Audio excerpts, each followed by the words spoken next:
Hello YouTube and welcome to layout update number 3. It's been quite a few months since I last made one of those, so I thought I'd share some of the stuff that I have done over the past few months.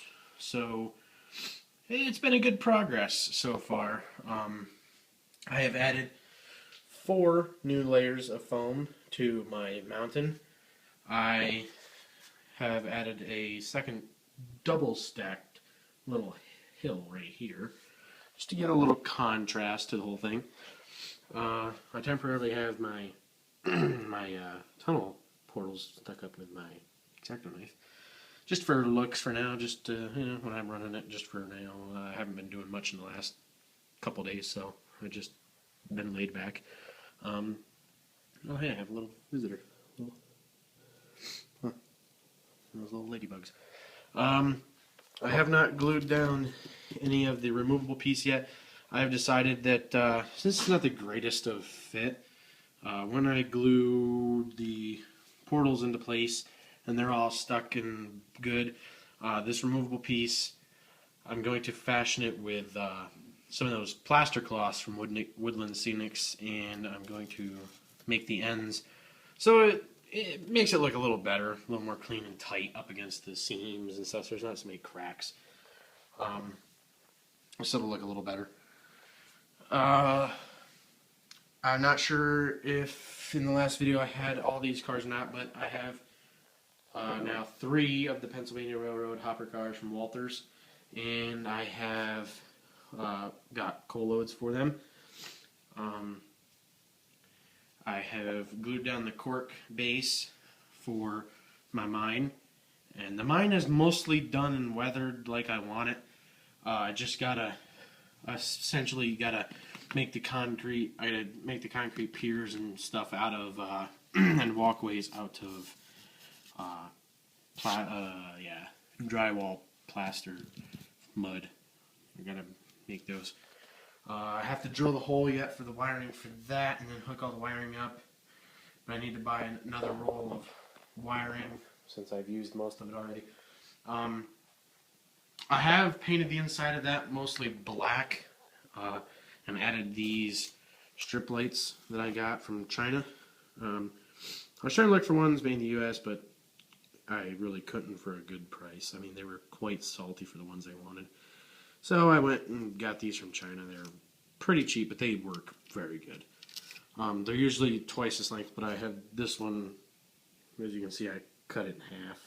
I needed 2 small ones, so I'm going to wire that other one up when I get extra wires. I have run the wiring for my new engine shed that I have painted, and I don't know, I kind of like it, this newly built kind of look.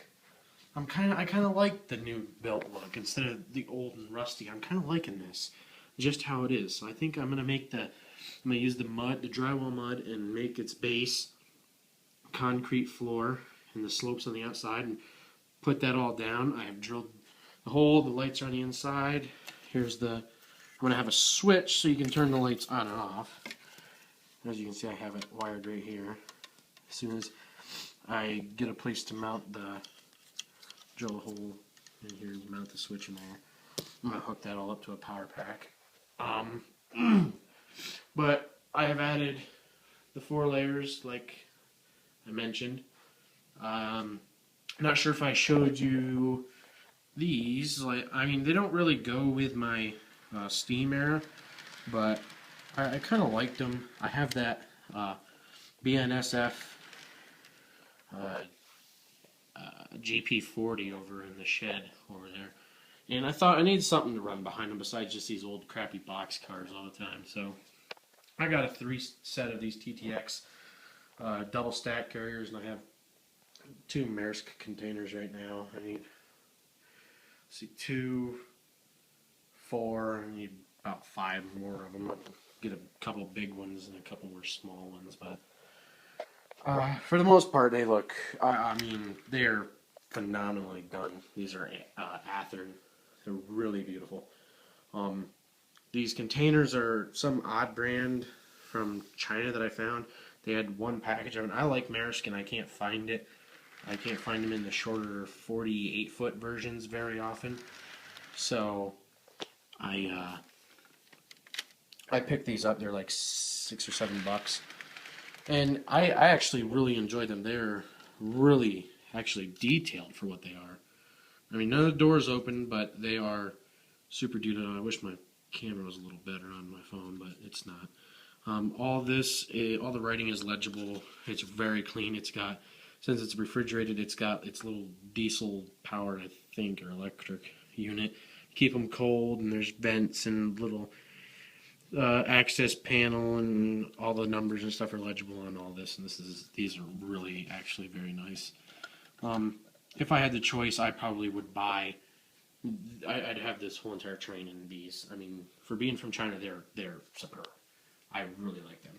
I do try to get most of my things made from either the U.S. or Japan, just because I think it's better quality. Like this was made in the U.S. All my track is Kato Japanese. All these pieces of wood are made in the U.S. Actually, I think they're made in Canada. Yeah, those are made in Canada. They're nice though. Canada makes okay stuff.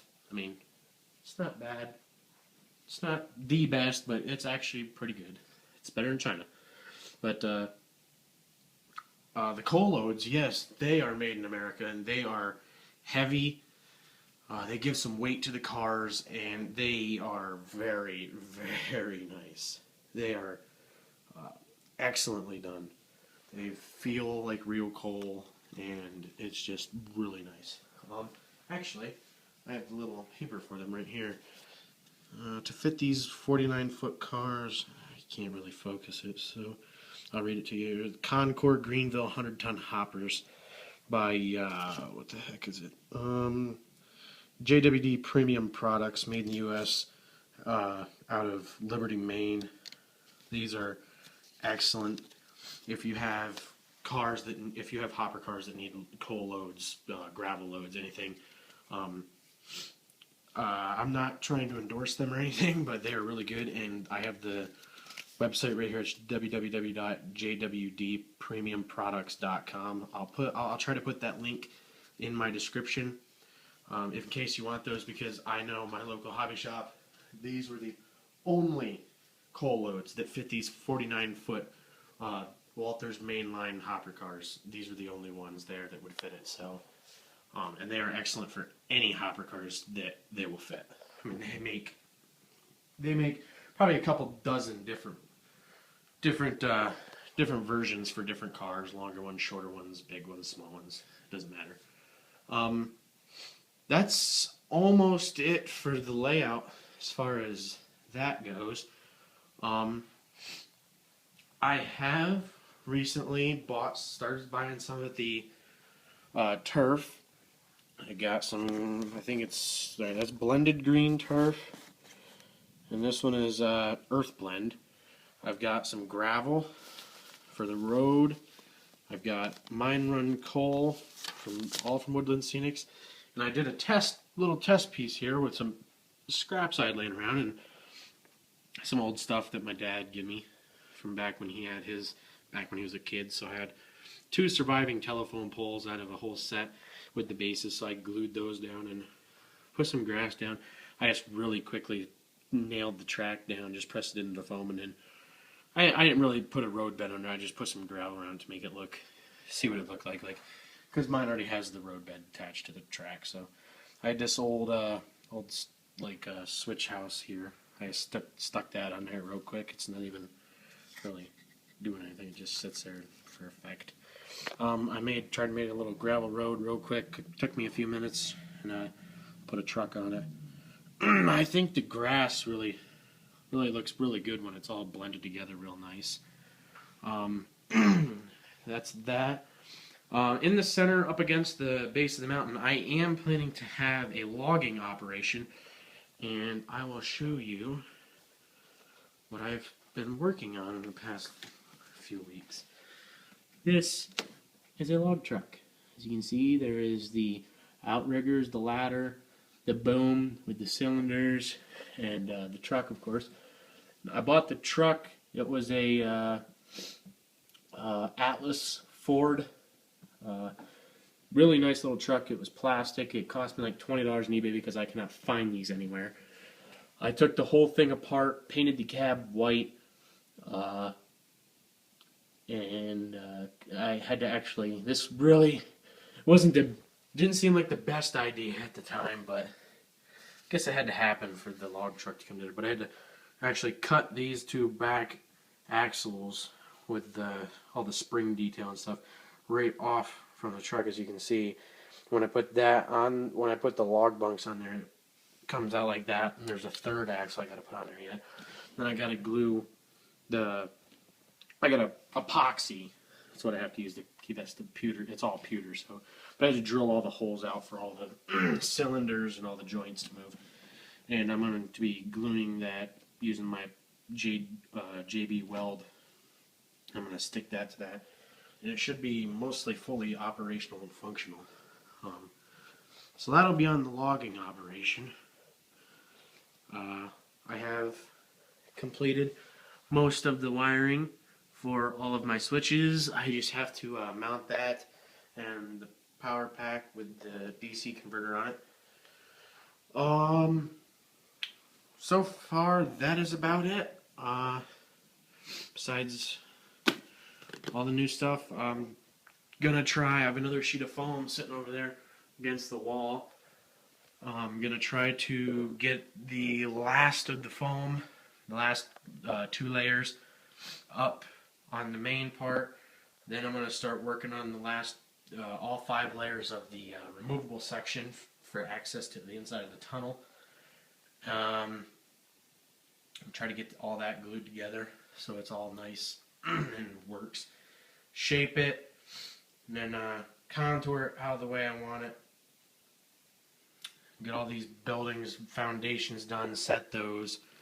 I probably won't set the buildings, but I'll have the foundations done. Then I'll do most of the scenery work around them, and then put the buildings on and bring the scenery right up to the buildings. So, but I do have to make a road in here. That crossing, that's going to be the crossing there. I don't think I'm going to have any signals there. I might have might get a package of signs that says railroad crossing or something like that.